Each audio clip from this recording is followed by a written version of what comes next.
નમસ્કાર, સીએનબીસી બજારના મની મેનેજરમાં આપનું સ્વાગત છે. મની મેનેજર એટલે તમારા નાણાંના ચોક્કસ આયોજન માટે અપાતું માર્ગદર્શન. હું પ્રીતિ દલાલ આપ સૌનું સ્વાગત કરું છું આજના મની મેનેજરમાં. મની મેનેજરમાં આજે આપણે વાત કરીશું હોમ લોનનું ભારણ કઈ રીતે ઘટાડશું, હોમ લોન વહેલી પૂરી કરી શકાય કે નહીં, અને સાથે દર્શકોના સવાલ પણ લઈશું. તો આપણામાંથી મોટા ભાગના લોકોએ હોમ લોન લીધી હોય છે અથવા લેવાનું વિચારતા પણ હોય છે. ત્યારે હોમ લોનમાં ઈએમઆઈ ઘણીવાર આપણને બોજારૂપ બનતી દેખાય છે અને લોન વહેલી પૂરી કરવી શક્ય છે કે નહીં એ પણ આપણે જાણીશું. કઈ રીતે કરી શકાય અને આનાથી કેટલો લાભ આપણા તમામ પ્લાનિંગમાં મળી શકે એ બધી જ આપણે વાતચીત કરીશું. અને આ ચર્ચામાં આપણી સાથે જોડાયા છે મની મંત્રના ફાઉન્ડર વિરલ ભટ્ટ. વિરલભાઈ, ઘણું સ્વાગત છે આપનું. અને આપણે એક એસેટ જ્યારે બિલ્ડઅપ કરતા હોઈએ છીએ અને એ છે મેઇન તો ઘર, કારણ કે ઘર પર આપણું પહેલું એક હોય છે કે એક ઘર આપણે આપણા લઈ લઈએ. જોકે હવે એ પણ કોન્સેપ્ટ ચેન્જ થઈ રહ્યો છે. યંગસ્ટર્સમાં કોઈ પોતાનું ઘર લેવા પહેલાં નથી માંગતા, એ કે અમે તો આવી રીતે જ રહીશું 11 મહિનાના લીવ એન્ડ લાઇસન્સ પર. પણ મોટા ભાગે ઇવેન્ચ્યુઅલી એક એમ હોતો હોય છે કે આપણે એક ઘર લઈએ, પણ કદાચ એના માટે આપણી પાસે કેપિટલ પૂરતું નથી હોતું, તો આપણે હોમ લોનનું વિચારવું જ પડતું હોય છે, which is not bad, because તમે એક અસેટ માટે તમે એક લોન લેતા હો છો. પણ એક અમુક વખત આપણે એમ જોયું છે કે એક સ્ટ્રેસ બની જતો હોય છે, કારણ કે એવરી મંથ તમારે એના ઈએમઆઈ પે કરવાના હોતા હોય છે, તો એક સ્ટ્રેસ પણ રહેતો હોય છે. તો કઈ રીતે તમે આ સ્ટ્રેસ ન હોય, આપણો એક એસેટ પણ બિલ્ડઅપ કરી શકાય, એની આજે આપણે જે ચર્ચા કરવાના છે, કઈ રીતે તમે પહેલાં એક એની વાત કરશો? પ્રીતિબેન, તમારો આભાર શોમાં બોલાવવા માટે. આ જે આપણે વાત કરી રહ્યા છે એ આજના દિવસે તો એટલો ઇમ્પોર્ટન્ટ પોઈન્ટ થઈ ગયો છે. અને આમ કહીએ ને ટોક ઓફ ધ ટાઉન, કે જ્યારે ઇન્ટરેસ્ટ રેટ્સ આરબીઆઈ વધારે છે અને જ્યારે આપણે કમ્ફર્ટ ઝોનમાં હોઈએ ને, આપણે એસેટ બિલ્ડ કરવાના છીએ, લોન લઈ લીધી છે, ઇન્કમ પ્રોપરલી ઇન્કમ એક્સપેન્સનો જે રેશિયો છે એ પ્રોપરલી કેશ ફ્લો મેનેજ કરી રહ્યા છે, એ જ્યારે વિચારતા હોઈએ અને ત્યારે ઇન્ટરેસ્ટ રેટ ઓછો હોય, લોન લીધી હોય, બધું કમ્ફર્ટ ચાલતું હોય, અને સડનલી એક શિફ્ટ આવે કે જ્યારે ઇકોનોમી એ પ્રમાણે ચાલતી હોય ત્યારે આરબીઆઈને અમુક સ્ટેપ્સ લેવા પડે અને એમાં ઇન્ટરેસ્ટ રેટ્સ વધારે. જ્યારે ઇન્ટરેસ્ટ રેટ્સ વધારે ત્યારે તો આમ શરૂઆતમાં આમ લાગે કે બધું બરાબર ચાલે છે, પણ જ્યારે ઇન્ટરેસ્ટ રેટ વધી જાય છે ત્યારે એક સ્ટ્રેસ ડેફિનેટલી દેખાય છે કે હવે આટલું ઇન્ટરેસ્ટ રેટના જે પર્સન્ટેજ છે, હવે હું અત્યારના કોન્ટેક્સ્ટમાં કહું તો જ્યારે પેન્ડેમિક આવ્યું હતું, કોવિડનો ટાઈમ આવ્યો હતો, ત્યારે ઇન્ટરેસ્ટ રેટ કાફી હદ તક નીચે ગયા હતા અને એ બહુ જ કમ્ફર્ટ ઝોન હતો. ત્યારે ઘણા લોકોએ એ જોઈને પણ હોમ બાઇંગ કર્યું અને એ જે સિલસિલો છે એ ઓલમોસ્ટ 1.5-2 વર્ષ સુધી સારો એવો ચાલ્યો. પછી ગ્લોબલ અનસર્ટેનિટીઝ આવી, ગ્લોબલ પ્રોબ્લેમ્સ આવ્યા, ઇકોનોમીમાં પ્રોબ્લેમ્સ આવ્યા, અને જ્યારે પણ ઇકોનોમીમાં પ્રોબ્લેમ્સ આવે છે, ગ્લોબલ અનસર્ટેનિટી આવે છે, ત્યારે ઇન્ટરેસ્ટ રેટ હાયર સાઇડ પર જાય જ છે. ખાલી ઇન્ડિયામાં નહીં, પણ આજના દિવસે ગ્લોબલમાં બધી જગ્યાએ ઇન્ટરેસ્ટ રેટ્સ વધ્યા છે. હવે જ્યારે ઇન્ટરેસ્ટ રેટ્સ વધ્યા છે ત્યારે ડેફિનેટલી એવા ઘણા ફેક્ટર્સ છે જેણે હોમ લોન લીધી હોય અને જે રેગ્યુલરલી ઈએમઆઈ ભરતા હોય. હવે 6.5-7% ઇન્ટરેસ્ટ રેટ હતો 2 વર્ષ પહેલાં. આજના દિવસે અગર જોઈએ તો એ જ ઇન્ટરેસ્ટ રેટ કમસે કમ 9-9.5% સુધી પહોંચી ગયો છે. તો જ્યારે 9-9.5% પહોંચી ગયો છે અને 3%નો ઓલમોસ્ટ રાઇઝ થયો છે, ત્યારે હંમેશા એમ જ ક્વેશ્ચન આવતા હોય છે કે હું મારા જે લોન નું ઈએમઆઈ જે છે, જે એવરી મંથ હું કરું છું, એને હું કેવી રીતે પૂરું કરીશ, કેવી રીતે મારી લોનને હું જલ્દી પતાવીશ, શું મારે લોન મારો જે ટેન્યોર છે ત્યાં સુધી રાખવાની છે. તો ઘણા બધા ક્વેશ્ચન્સ આવી જાય છે અને એને સોલ્વ કરવા જોઈએ, એનું સોલ્યુશન કેવી રીતે લાવવું જોઈએ ને, એ મને લાગે છે આજે આપણે ચર્ચા કરવી જોઈએ. તો ફર્સ્ટ એન્ડ ફોરમોસ્ટ કયા એવા પોઈન્ટ તમારે જ્યારે લોન લેતા હોય એ આપણે શરૂઆત કરવી જોઈએ? પ્રીતિબેન, સૌથી પહેલું આ જ હોવું જોઈએ કે જે તમારો એક્ઝિસ્ટિંગ જે બેંકથી તમે લોન લીધી છે ને, જે લેન્ડર છે, એ લેન્ડરને તમે એપ્રોચ કરો. મેક્સિમમ કેસમાં શું થાય છે પ્રીતિબેન, કે લોકો લોન લઈ લે છે અને પછી ઈએમઆઈ તો ઓટોમેટિકલી ડિડક્ટ થતું હોય છે, એટલે ક્યારે બેંકને આપણે એપ્રોચ કરતા પણ નથી. હું તો એમ કહું ને એ લોકોને કે ભાઈ હર વર્ષે એક વખત જઈને છે ને બેન્કર સાથે મળીને આવવાનું અને એને સ્ટેટસ પૂછવાનું કે ભાઈ મારું લોનનું સ્ટેટસ શું છે. એનું રીઝન એ છે કે ઘણી વખત આ જેવી રીતે ઇન્ટરેસ્ટ રેટ વધી પણ જાય છે ને આપણને ખ્યાલ પણ નથી આવતો કે આ ઇન્ટરેસ્ટ રેટ વધી ગયું છે. કારણ કે એ લોકો શું કરતા હોય છે, ટેકનિકલી તમારો ટેન્યોરને વધારી નાખે છે, EMI તો એટલું જ જતું હોય છે. તો બર્ડન આમ ટેકનિકલી બહુ જ સ્ટ્રેસફુલ થઈ જાય છે. તો સૌથી પહેલાં તમારા બેન્કરને મળો, તમારા લેન્ડરને મળો, તમારે જ્યાંથી તમે લોન લીધી છે એને રિક્વેસ્ટ કરો કે ભાઈ જો આ આટલો ઇન્ટરેસ્ટ રેટ વધ્યો છે બરાબર છે, પણ એમને પણ ક્યાંક ને ક્યાંક એવો રૂમ હોય છે એમની પાસે કે જ્યાં એ લોકો થોડુંક ચેન્જીસ કરી શકતા હોય છે તમારા એક્ઝિસ્ટિંગમાં. તો મેઇન તો એ છે કે એક્ઝિસ્ટિંગ લેન્ડરને મળો, તમારો જે બેંક છે એને એપ્રોચ કરો, એને મળો અને એને ઇન્ટરેસ્ટ રેટમાં ક્યાંક ઓછું થઈ શકે કે નહીં, ઇન્ટરેસ્ટ રેટ ક્યાંક ઓછો કરી શકે કે નહીં, એ તમે એને પૂછો. અને સૌથી પહેલું સોલ્યુશન એ જ છે કે તમારા એક્ઝિસ્ટિંગ બેન્કરને મળીને ઇન્ટરેસ્ટ રેટને ક્યાંક નેગોશિએટ કરીને, લેન્ડર નેગોશિએટ કરીને ઓછું થઈ શકતું હોય. પણ તો પણ જો ભારે પડતું હોય તો શું તમે રીફાઇનાન્સિંગનું પણ વિચારી શકો છો from the separate lander? Yes, definitely. હવે આજના ટાઈમમાં પણ એમાં ભારણ વધી જતું હોય છે. યસ, એટલે ફ્લેક્સિબિલિટી છે. એટલે એક સાઈડ પર તમને RBI ફ્લેક્સિબિલિટી આપે છે કે તમારો જે એક્ઝિસ્ટિંગ લેન્ડર છે કે જે તમારો બેન્કર છે, હવે તમે એને એપ્રોચ કર્યો અને એ નથી માની રહ્યો, રાઈટ, એનું પેટ ભરાઈ ગયું છે, એસેટ્સ સારી એવી પડી છે, એને ફરક નથી પડતો કે એક બે કસ્ટમર જતા રહે, તો તમે ડેફિનેટલી બીજા લેન્ડરને એપ્રોચ કરી શકો છો, રીફાઇનાન્સનું એપ્રોચ કરી શકો છો. અને મેક્સિમમ કેસમાં એવું જોવા મળ્યું છે કે એને કહેવાય બેલેન્સ ટ્રાન્સફર, કે તમારી એક્ઝિસ્ટિંગ લોનને તમે બીજા બેંકમાં ટ્રાન્સફર કરી રહ્યા છો અને ત્યાં તમને સારી એવી એટ્રેક્ટિવ સ્કીમ્સ પણ આવી શકે છે. કારણ કે જસ્ટ તમને એક પર્સપેક્ટિવ આપું છું, ઇન્ડિયાનો કેસ છે ને અત્યારે ગ્લોબલના કેસ પ્રમાણે બહુ સારો છે. આપણે ત્યાં ઇન્ટરેસ્ટ રેટ ડેફિનેટલી વધાર્યા કારણ કે ગ્લોબલ ને આપણે મેચ કરવાનું હતું ને ગ્લોબલના જે રિપોકેશન્સ માર્કેટમાં, ઇકોનોમી માર્કેટમાં થાય એને મેચ કરવા માટે ડેફિનેટલી આપણે પણ વધારવું પડ્યું હતું. પણ આપણે ત્યાં બેંકોની કન્ડિશન છે ને હેલ્થ બહુ જ સારી છે, એટલે એમની પાસે એટલી એસેટ્સ છે કે એ ક્યાંક ને ક્યાંક ઇન્ટરેસ્ટ રેટને ઓછું કરી શકે છે. અને એ જ ઓપોર્ચ્યુનિટી ઘણી વખત બીજી બધી બેંકો જે છે ને, જે સ્મોલ સાઇઝ બેંક્સ છે, મીડિયમ સાઇઝ બેંક્સ છે, એ બહુ સારી રીતે પોઈન્ટને ઉપાડી લે છે. અને હમણાં એવું જોવામાં પણ આવ્યું કે ઘણી બેંકોએ ઇન્ટરેસ્ટ રેટ્સને ઓછા કર્યા છે. ઇનફેક્ટ જે ચાર્જિસ પણ અમુક લેતા હોય ને, એ ચાર્જિસને વેવડ ઓફ કરીને, જે કમ્પલ્શન ચાર્જિસ છે એ તો તમારે આપવાના જ છે, પણ અમુક એવા ચાર્જિસ જે છે ને એમાં કોમ્પ્રોમાઇઝ કરીને સારો એવો ઇન્ટરેસ્ટ રેટ કરીને તમને આપ્યા છે. તો તમારો બીજો પોઈન્ટ જે તમે કીધો કે ડેફિનેટલી આપણે બીજા કોઈ લેન્ડરને પણ, બીજી કોઈ બેંકને પણ, NBFCને પણ આપણે એપ્રોચ કરી શકીએ. જી, પણ મારો જે એમાં જ એક વધારે એક ક્વેશ્ચન હતો કે તમે ઓફકોર્સ તમને એમ લાગે કે આ મોંઘું છે, કે આ તમે નથી કરી શકતા અને તમે એક રીફાઇનાન્સિંગનું વિચારો, અને જો તમે હોપ અરાઉન્ડ કરો છો કન્ટિન્યુઅસલી, હવે આમાં બી નથી ફાવતું તો હું આગળ જાઉં, અમે એ પણ એક માર તો તમારા પાડી શકે છે. એક એમાં કોસ્ટ તો થોડો વધી જ જતો હોય છે. ડેફિનેટલી. એટલા માટે જ પ્રીતિબેન કહેવાય છે કે પહેલાથી વિચારો. હોપિંગ તો ડેફિનેટલી, જો આમ તો જોવા જઈએ ને તો હોપિંગ મેં આ જોયું છે કે અચ્છા હવે અહીંયા છે તો હવે ચલો આમાં ચેન્જ કરી લઈએ, આમ કરે, પણ પછી ઇફેક્ટિવલી તમે જુઓ તો તમારો કોસ્ટ બહુ વધી જતો હોય છે, તમને ફાયદો નથી થતો. એ લોકો છે ને માર્કેટિંગના પર્સપેક્ટિવથી પણ તમે જુઓ ને તો એ માર્કેટિંગ એવી રીતે કરે ને કે આપણને કાંઈ દેખાય નહીં, કોસ્ટ ફાઇનલ પોઈન્ટ્સ પછી ખબર પડે. અને કેવું છે, પ્રોસિજર થોડીક લેન્ધી છે, તમે પ્રોસિજર કરવા જાઓ પછી તમને ખબર પડે કે આટલા ચાર્જિસ તમારે આપવાના છે, તો તમને લાગે કે યાર આ તો તમે હું અહીંયાથી કાન પકડું કે ત્યાંથી ફરીને કાન પકડું, બધું સરવાળો એક જ થયું છે. એટલે ડેફિનેટલી તમારી વાત સાચી છે કે કેલ્ક્યુલેશન બહુ જ ઇમ્પોર્ટન્ટ છે.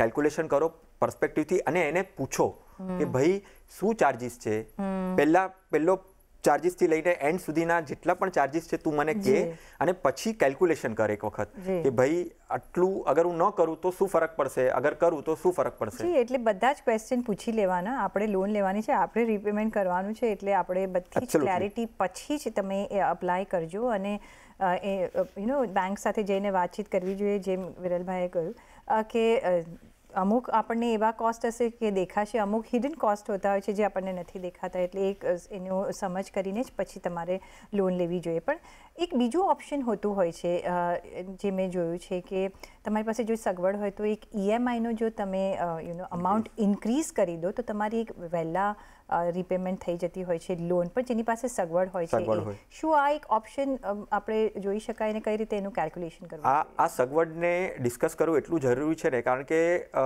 જનરલી કેવું હોતું હોય છે કે સ્ટ્રેસ કોનો આવતો હોય છે કે જેને સગવડ નથી હોતી એના માઇન્ડમાં આવશે કે યાર આટલું ઇન્ટરેસ્ટ રેટ પર્સન્ટેજ વાઇઝ વધી ગયું છે, કારણ કે મેં પહેલાં કીધું ને એવી રીતે આ લોકો શું કરે છે કે એ લોકો ટેન્યોરને તમારા વધારી દે છે. માની લો તમારો ટેન્યોર 20 વર્ષ હશે કે 25 વર્ષ હશે, એને એ લોકો ટેન્યોર વધારી દે છે. અને સાયકોલોજીકલી શું હોય છે કે ભાઈ મારું તો EMI એટલું જ જઈ રહ્યું છે, ઇન્ટરેસ્ટ રેટ વધી રહ્યો છે, મને જાણતા અજાણતામાં ખબર નથી પડી રહી, પણ ઇન્ટરેસ્ટ વધી રહ્યો છે અને EMI તો મારું એટલું જ આવે છે. પણ એ ખબર નથી હોતી કે ભાઈ પ્રિન્સિપલમાં કેટલું જઈ રહ્યું છે, ઇન્ટરેસ્ટમાં કઈ જઈ રહ્યું છે. એ પણ એક કોમ્પોનેન્ટ છે કે ઘણા લોકોને પ્રિન્સિપલ અને બીજું જે ઇન્ટરેસ્ટનો કોમ્પોનેન્ટ છે એમાં પણ ફરક નથી ખબર હોતો. ડેફિનેટલી ટેક્સ બેનિફિટના પોઈન્ટ ઓફ વ્યૂથી જ્યારે એ લોકો ટેક્સ માટે બેનિફિટ માટે એપ્લાય કરે છે ત્યારે એ કદાચ કેલ્ક્યુલેશન ધ્યાનમાં આવે છે, પણ મેજોરિટી કેસમાં શું થાય છે કે લોકો ટેન્યોર એ લોકો વધારી નાખે છે આવા સિનારીઓમાં. તો આમાં એ એક છે કે જ્યારે સગવડ હોય તો તમારો ટેન્યોરને એ જ રાખો, એને ચેન્જ ના થવા દો, એમને એપ્રોચ કરો, તમારા બેન્કરને, લેન્ડરને એપ્રોચ કરો અને એને કહો કે મારે ટેન્યોર એટલો જ રાખવો છે, મારું જે EMI છે ને એને મારે વધારી નાખવું છે, જેના કારણે હું જેટલું મારો ટેન્યોર છે એટલામાં જ હું મારી લોનને હું પતાવી દઈશ. ઓર એલ્સ ડેફિનેટલી એવા બીજા પણ એવા સિનારીઓ છે કે આપણે ડેફિનેટલી વાત કરશું કે તમારે એને કેવી રીતે મેનેજ કરીને તમારી જે લોનનું જે બર્ડન જે સ્ટ્રેસફુલ છે એ તમે ના આવવા દો. પણ હા, ઇન્ક્રીઝ ઇન EMIમાં ઇન્ક્રીઝ કરીને તમારા લોનને તમે વ્યવસ્થિત કરી શકો છો, જલ્દીથી જલ્દી પેમેન્ટ પણ કરીને એને પતાવી શકો છો. તો ઓફકોર્સ એક ઓપ્શન છે કે તમારું EMIનો જે અમાઉન્ટ છે તમે ઇન્ક્રીઝ કરી દો, અને ટેન્યોર તો વધારવો જ ના જોઈએ કારણ કે આ બધાના ઇન્ટરેસ્ટનું ભારણ બહુ જ પડતું હોય છે, એટલે ટેન્યોરથી તો તમારે એક સ્ટેક થવું જ જોઈએ. પણ કોઈને પૈસા કોઈ વખત એક અચાનક કોઈ એક્સ્ટ્રા કેશ આવી જતું હોય છે કે એવી સગવડ આવી જતી હોય છે કે એમ થાય કે ચલો હવે પાર્શિયલ હું થોડું પેમેન્ટ કરી નાખું, તો એનાથી પણ એક ટેન્શન ઓછું થઈ જતું હોય છે. એબ્સોલ્યુટલી.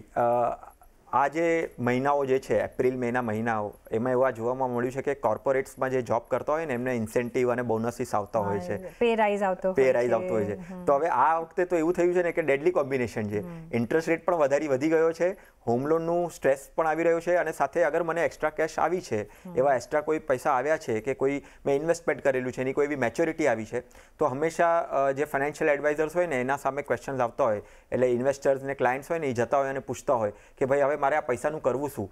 તો આજનો જે ટાઈમ છે જ્યાં ઇન્ટરેસ્ટ રેટ બહુ જ વધી ગયો છે અને તમને બર્ડન આવી રહ્યું છે, તો શું કામ નહીં કે હું કંઈક જે પ્રી પેમેન્ટ છે કે હું નક્કી કરું કે જેવી મારી સગવડ થાય, જેવી મારી અમાઉન્ટ હોય, અને એ અમાઉન્ટને એવી રીતે તમે ન્યાય આપી શકો કે ભાઈ 5% છે કે 10% છે, તમે એટલીસ્ટ ત્યાં એને પેમેન્ટ કરી નાખો. તો એવું કહેવાય છે કે એવું કેલ્ક્યુલેશન છે કે તમે એક EMI કે 2 EMI તમે ભરો ને તો તમારા 3 થી 4 વર્ષ બચી શકે ઓવરઓલ કેલ્ક્યુલેશનમાં તમારા home લોનના pre પેમેન્ટના point of વ્યૂથી.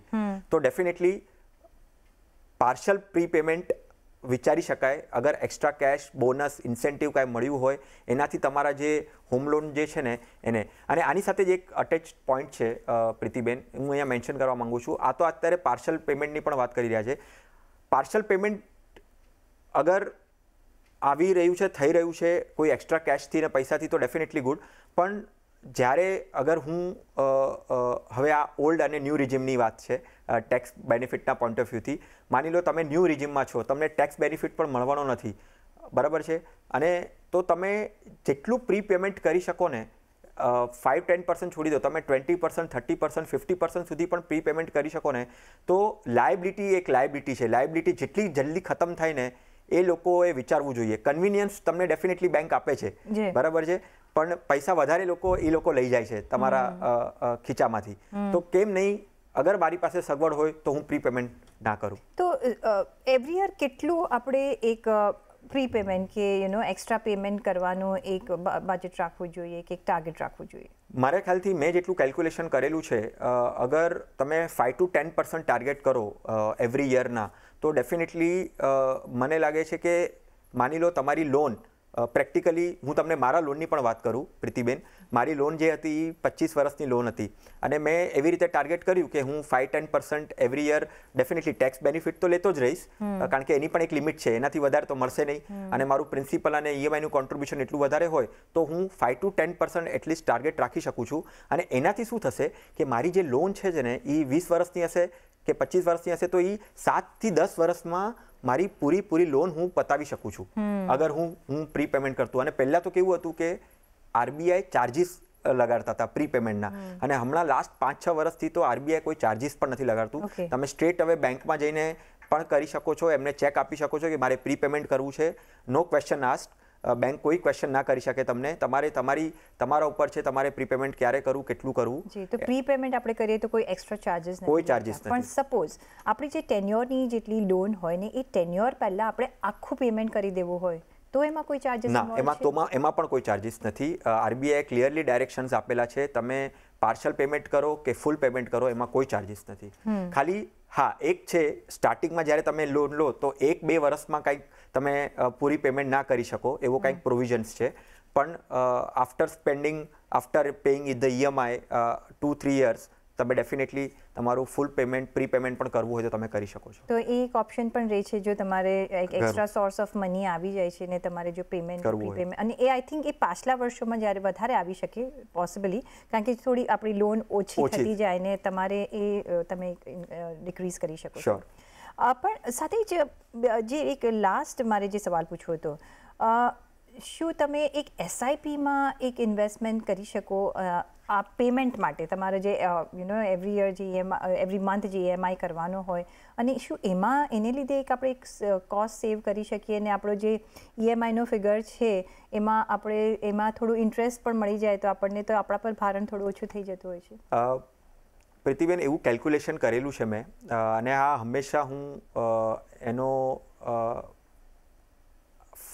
Front ફૂટ પર આવીને હું કહેતો હોઉં છું મારા ઇન્વેસ્ટર્સને અને ક્લાયન્ટ્સને કે અગર તમે જ્યારે પણ લોન લો છો, તમે તમારા ઓવરઓલ પર્સનલ ફાઇનાન્સ લાઈફમાં જ્યારે પણ તમે લોન લો છો અને લોનનું એક શબ્દ આવી જાય છે તમારા ડિક્શનરીમાં, ત્યારે તમે સાથે સાથે ઇન્વેસ્ટમેન્ટ સ્ટ્રેટેજી પણ બનાવો કે માની લો તમે જે પણ લોન લઈ રહ્યા છો, જે ઈએમઆઈ ભરી રહ્યા છો, માની લો કે કદાચ તમે 30,000ની તમારું ઈએમઆઈ આવી રહ્યું છે, તો 30,000ની સામે એટલીસ્ટ તમે 3,000ની અગર એસઆઈપી કરો છો તો તમે જેટલું ઇન્ટરેસ્ટ અને પ્રિન્સિપલ મળીને તમે જેટલું પણ આખું આપો છો, એટલે માની લો એવું કેલ્ક્યુલેશનમાં આવ્યું હતું કે ભાઈ તમારી 60 લાખની લોન અને તમે ઓલમોસ્ટ પે કરશો 1,20 lakhs કે 1,50 lakhs ઇન્ટરેસ્ટને મળીને, depends on the interest rate and all.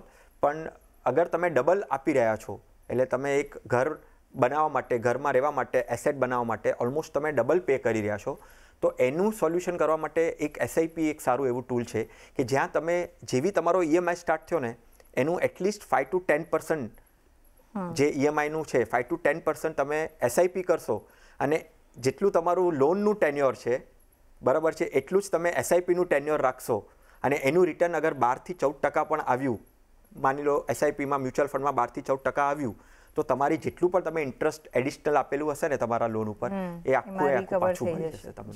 જી. તો ઓફકોર્સ લોન પેમેન્ટ માટે આપણે ઇન્વેસ્ટમેન્ટ પણ કરી શકીએ છીએ, અને એ જ ઇન્વેસ્ટમેન્ટમાંથી જે મંથલી આપણને મળે છે એમાંથી તમે એક રીપેમેન્ટ કરી શકો છો, એનાથી પણ એક ભારણ ઓછું થઈ શકે છે.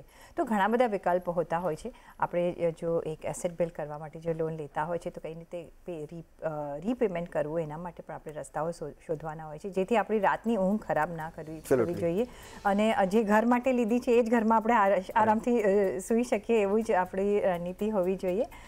તો ઓફકોર્સ એક પ્લાનિંગ કરીને જો તમે કરો છો તો ઓફકોર્સ ભારણ નહીં પડે. એ સાથે જ અત્યારે અહીંયા એક બ્રેકનો સમય થઈ ગયો છે, તો એક બ્રેક લઈશું અને ત્યારબાદ દર્શકોના સવાલોના જવાબ લઈશું. અમારી સાથે જોડાયેલા છે.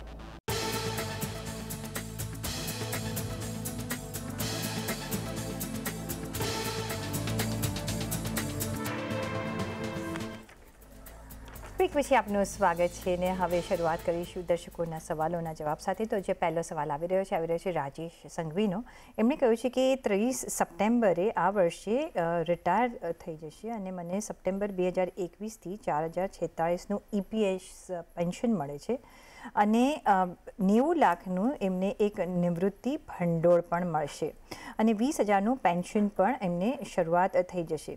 તો આ જે કોર્પસ છે એ રોકાણ માટે ક્યાં કરવું જોઈએ, અને એમની પાસે 15 લાખનો એક મેડિક્લેમ છે, અને એમનો દીકરો કેનેડામાં સેટલ છે. કઈ રીતના હવે એમને પ્લાનિંગ કરવું જોઈએ?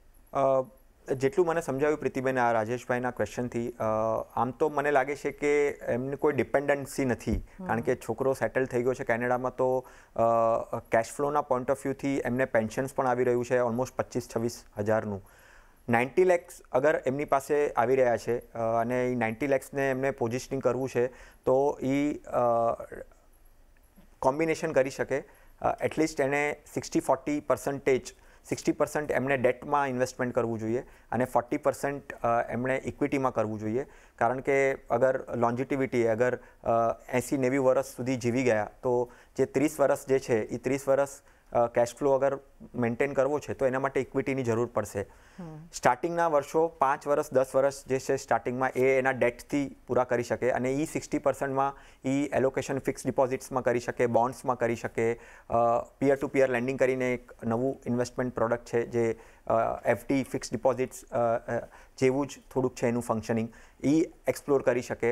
મ્યુચ્યુઅલ ફંડમાં એ બેલેન્સ ફંડ હાઇબ્રિડ કેટેગરીમાં નાખી શકે, જ્યાં એમને ઇક્વિટી એક્સપોઝર પણ મળશે અને ડેટ એક્સપોઝર પણ મળશે, અને અમુક એક લાર્જ કેપ ફંડ્સમાં પણ એ એલોકેશન કરી શકે, જે 40%નું હું ઇક્વિટી કહું છું.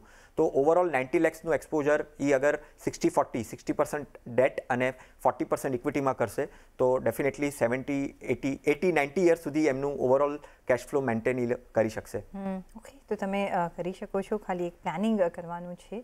અને હવે લોન્જિટિવિટી તો વધી જ રહી છે, કારણ કે આપણે બધા હેલ્થ કોન્શિયસ થઈ રહ્યા છે, તો આપણે એક વધારે એક પ્લાનિંગ કરવાનું રહેતું હોય છે આપણે બધાએ જ. નેક્સ્ટ સવાલ ભાવેશ પ્રસાદનો છે. એમની જે પીપીએફ એકાઉન્ટ હોલ્ડર માટે નોમિની માટે શું નિયમ છે એ જાણવું છે, અને સાથે જ પોસ્ટ ઓફિસમાં જો પીપીએફ ખાતા માટે નોમિની અપડેટ શું કરવાના રહે છે એ પણ એમનો સવાલ છે. તો શું તમે કઈ રીતના કરવાનું રહેશે? આમને ડેફિનેટલી તમે તમારા જે પીપીએફનું ઇન્વેસ્ટમેન્ટ્સ થઈ રહ્યું છે એમાં તમે middle of the any particular time any particular year તમે જઈને તમારે નોમિની એડ કરાવવું છે, તો એમનું એક ફોર્મ હોય છે, ફોર્મ G. એ ફોર્મ ડોક્યુમેન્ટ સાથે તમારે આપવાનું રહેશે અને તમે તમારા નોમિનીને એડ કરી શકશો.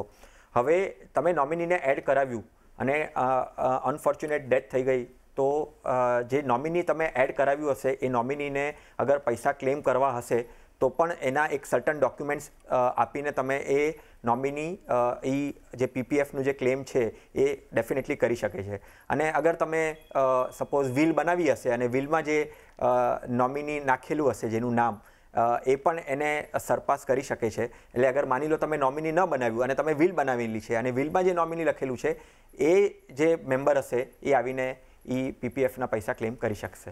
ઓકે, તો ઓફકોર્સ તમારે નોમિનેશન હોય કે બિલમાં હોય એ પ્રમાણે આ પ્રક્રિયા થઈ શકે છે, એટલે જરૂરથી ધ્યાનમાં રાખવું કે બંનેમાં સેમ હોય, નહીં તો કોમ્પ્લિકેશન થઈ શકે છે.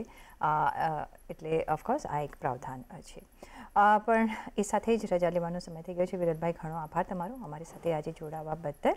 અને પર્સનલ ફાઇનાન્સના તમારા સવાલ અમને મોકલો, તમારું નામ, શહેર, ઉંમર સાથે ઈમેલ કરો અમને money@nw18.com પર. ફેસબુક પર લખો અમને facebook.com/CNBC બજાર પર, અને ટ્વીટ પણ કરી શકો છો twitter.com/CNBC બજાર પર.